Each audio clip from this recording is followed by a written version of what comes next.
Suatu malam yang penuh dentuman lagu blues dan tarian, berubah menjadi medan pertempuran melawan vampir haus darah. Itulah gambaran singkat dari Sinners, 2025, karya terbaru Ryan Coogler, yang membawa penonton dalam perjalanan tak terduga dengan menggabungkan romansa, musik, penderitaan kulit hitam Amerika, dan horor dalam satu malam yang penuh ketegangan. Di film kelimanya, Coogler tampil berani dengan mengeksplorasi tembak-menembak yang menantang genre dan membingungkan. Film ini dibintangi Michael B. Jordan sebagai saudara kembar, Smokey dan Stack.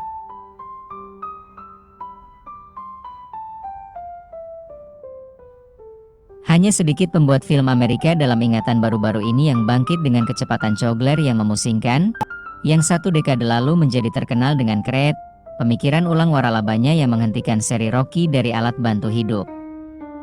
Dengan film-film superhero, Black Panther berikutnya, Coogler bangkit lebih tinggi lagi, membuktikan bahwa ia dapat mempertahankan kepekaan estetika yang khas dan rasa proporsi manusia, bahkan di pabrik film Marvel. Visinya tentang Wakanda, negara dunia lain yang menjadi rumah bagi Black Panther, berhasil sebagian karena visinya yang jauh dan keajaiban teknologinya. Namun jika meyakinkan, itu karena dalam Wakanda karya Coogler, Anda juga tidak pernah jauh dari kenyataan yang bergolak di luar bingkai sinematik.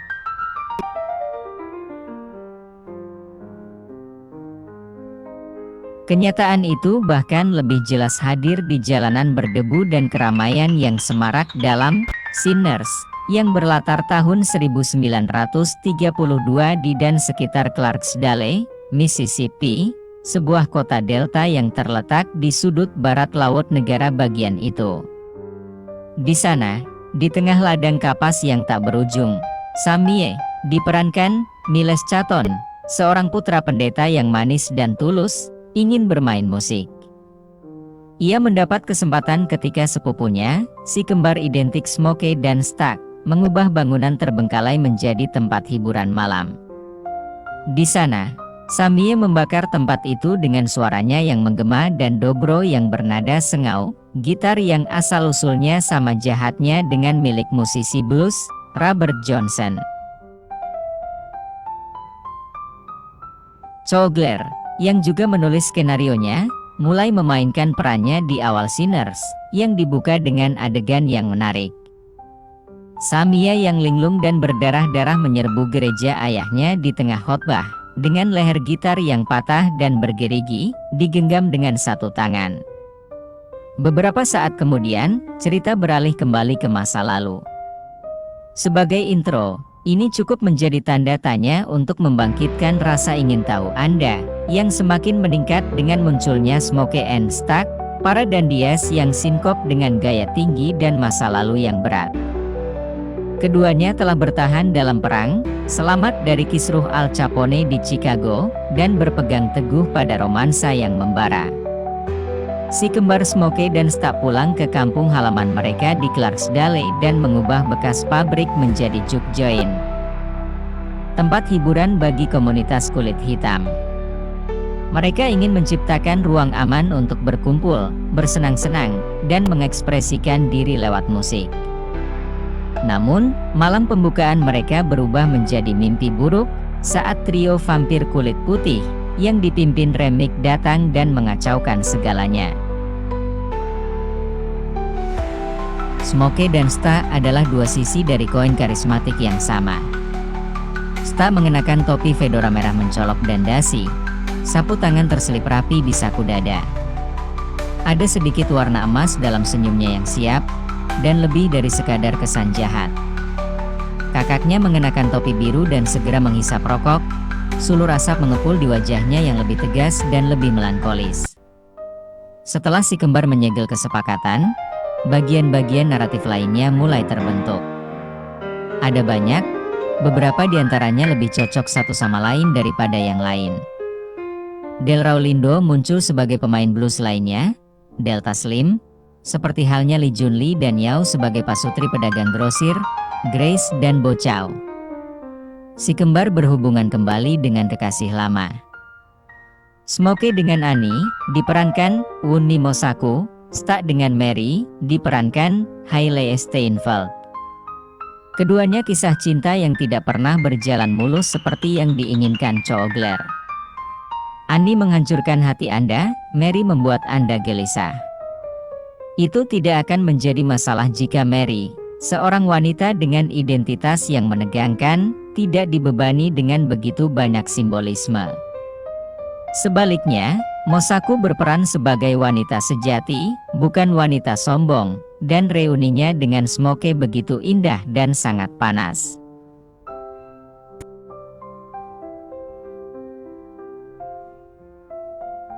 Sinners dipenuhi kesenangan dalam banyak hal yang berlebihan ini. Di gubuk yang sama itulah iblis datang memanggil dalam bentuk Remick, diperankan Jack O'Connell, seorang pria Irlandia yang pandai bicara. Remick adalah penjahat yang menggoda, tetapi ia dan masalah yang ia bawa terkadang menguasai bagian akhir film, yang sebagian besar terjadi di dalam tempat hiburan malam. Ia mengubah ruang kebebasan dan kesenangan menjadi medan perang yang sesungguhnya.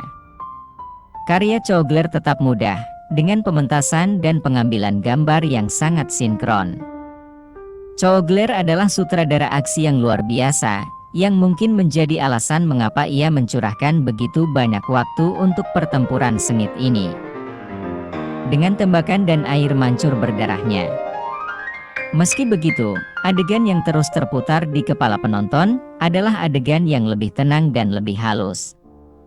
Termasuk adegan di mana kamera melacak Putri Grace, diperankan Helena Hu, dari satu toko kelontong di kota ke toko lain di seberang jalan. Di mana gerakannya dicerminkan oleh Grace, yang menyeberang jalan kembali ke toko kelontong pertama seolah-olah menutup lingkaran. Pada akhir, Sinners, Grace dan banyak orang lainnya akan melewati neraka.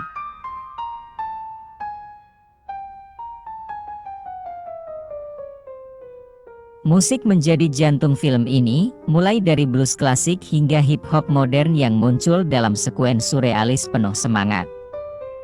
Bahkan, ada adegan di ketika vampir berdansa dengan irama iris jig, menciptakan kontras memikat antara horor dan hiburan. Musik tidak hanya menghidupkan suasana, tetapi juga menjadi simbol perlawanan dan identitas budaya. Visual dalam Sinners sangat mencolok, berkat penggunaan kamera imah yang mempertegas nuansa epik film ini. Setiap adegan, dari ladang kapas hingga lorong-lorong juke joint, dipenuhi detail yang kaya dan imersif. Coogler dan sinematografer Autumn Durald Arcapa menampilkan komunitas kulit hitam dengan penuh empati dan kedalaman, menjadikan latar cerita lebih dari sekadar dekorasi. Film ini juga mengangkat isu-isu nyata, seperti rasisme, kesenjangan sosial ekonomi, dan solidaritas komunitas.